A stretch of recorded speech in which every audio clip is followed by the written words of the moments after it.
Many years ago, when I was in business school, I had the chance to meet Jeff Bezos, the CEO of Amazon, and spend a little time with him.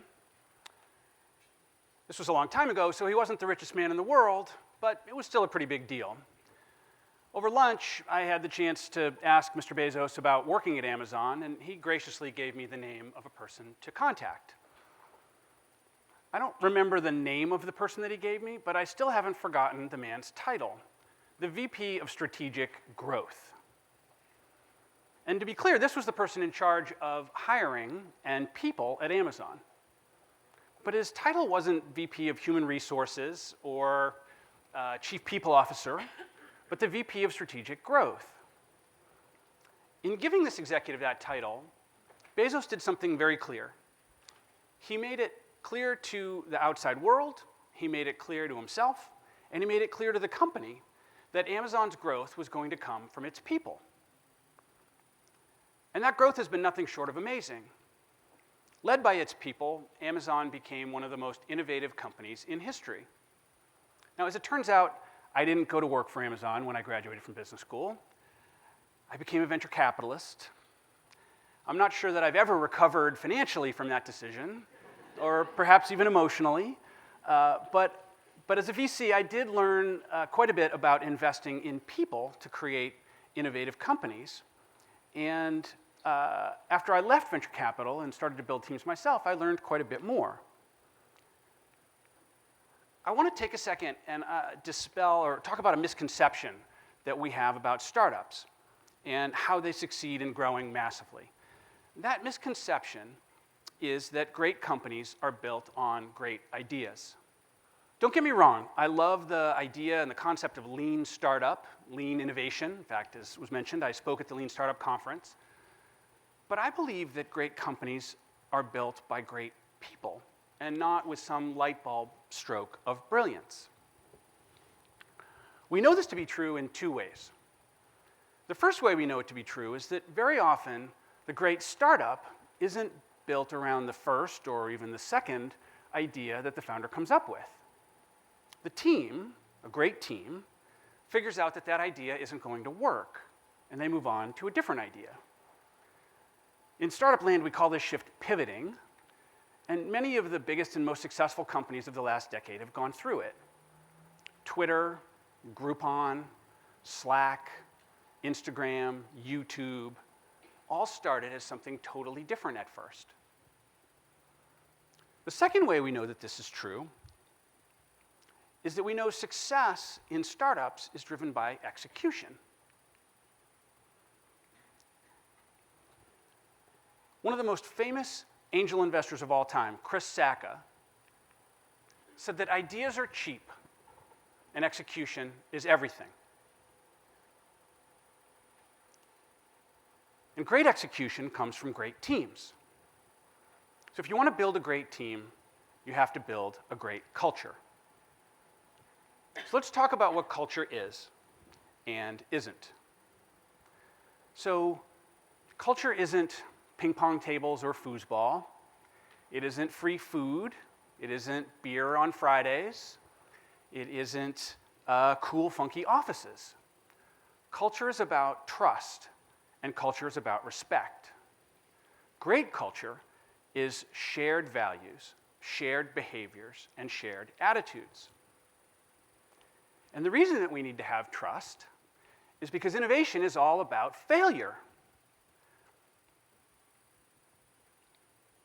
Failure is going to come to your startup in lots of ways, large ways and small ways, from products that don't work to marketing campaigns that flop, you name it. Culture is also magnetic. Culture lets you attract a team when you have no brand and you can't pay enough. For example, a magnetic culture is how the COO of Trunk Club, Rob Chesney, was able to grow his company from 30 people to over 1,500 people in only 4 years. And he did it in Chicago, which at the time was not really a hotbed of startups or innovation. So how do you go about building a great culture? Well, most founders don't ask themselves a critical question. What kind of company do I want to work in? So for them, their cultures get built accidentally from various behaviors, mostly because they're just trying to survive. And for those founders who do think about culture, they end up growing their teams by hiring people like them.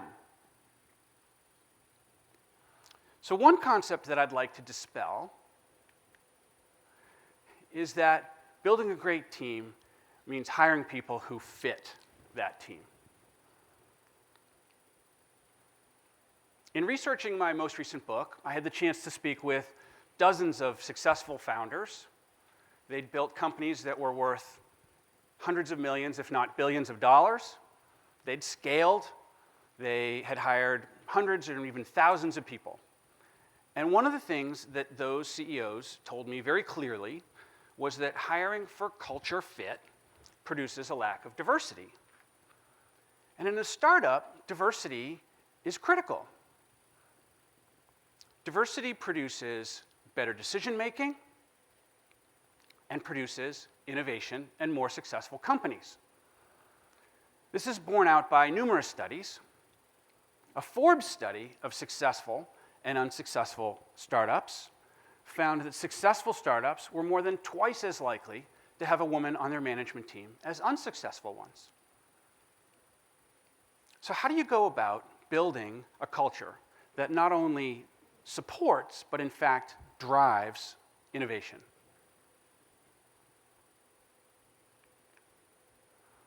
Well, one of the other things these CEOs told me is that in addition to not hiring for culture fit, that culture is a result of the people you hire, their attitudes, their behaviors, their actions. Culture is an output, not an input. So how do you get the output that you want? Well, step one, the easy step, is to focus on values. Define the values that you want inside your company. Now, it's your company, and there's no right answer here. They're your values.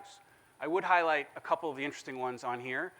Love, for example, which was a corporate value that was given to me by Amy Errett, who's the founder of a really interesting company, Madison Reed. So defining the values. The second step, much more difficult, is to build a system in which you hire for those values, promote people based on those values, and even fire people who don't support your values, including, if you have to, your founder, co-founders, or best employee. As a founder and leader, I encourage you to think of building culture like a gardener. You're building a living, breathing organism, one that's composed of people and complex relationships, and one that will grow over time. Yes, you plant the seed, and you have to, water and fertilize. You also have to provide support, or as the company and culture grow, it'll fall over, like this tomato plant. Importantly, you also have to live the values. I once worked at a company that did a great job defining values. We had posters on the walls with the values spelled out, including one that said that we were open and transparent. But when it came time for important decisions to get made, they were all made behind closed doors. Well, you can imagine how that feels when the stated values aren't the same as the actual values. Well, that leads to distrust, it leads to internal politics, it leads to people leaving. Contrast that with another company that I worked at where we defined the values not only as words, but as specific behaviors that we wanted to see. Both positive behaviors and negative behaviors we didn't want to see. And led by that founder, we also incorporated values into our annual review process and bonus process. And lastly, part of the way you have to live those values is through communication. Communication is key in startups, in all companies, because it's how trust and relationships get built. And you have to communicate the values, the mission, and the strategy over and over again until your people can repeat them. You have to sit down individually with your people, know who they are, what motivates them, And you have to do that communication in lots of modes. You have to communicate through Slack, through email, through PowerPoint, in one-on-ones, in town hall meetings, even in the elevator. I'll leave you with this. As a founder or innovation leader, I know that passion for your mission is what gets you out of bed every day. Your desire to bring your invention to the world and to improve customers' lives. But maybe if we can expand our thinking about how to do that, moving from a product-centric view of company building to a team-centric view, well, maybe our startups will succeed more often, and we can bring more of that innovation to the world. Thank you.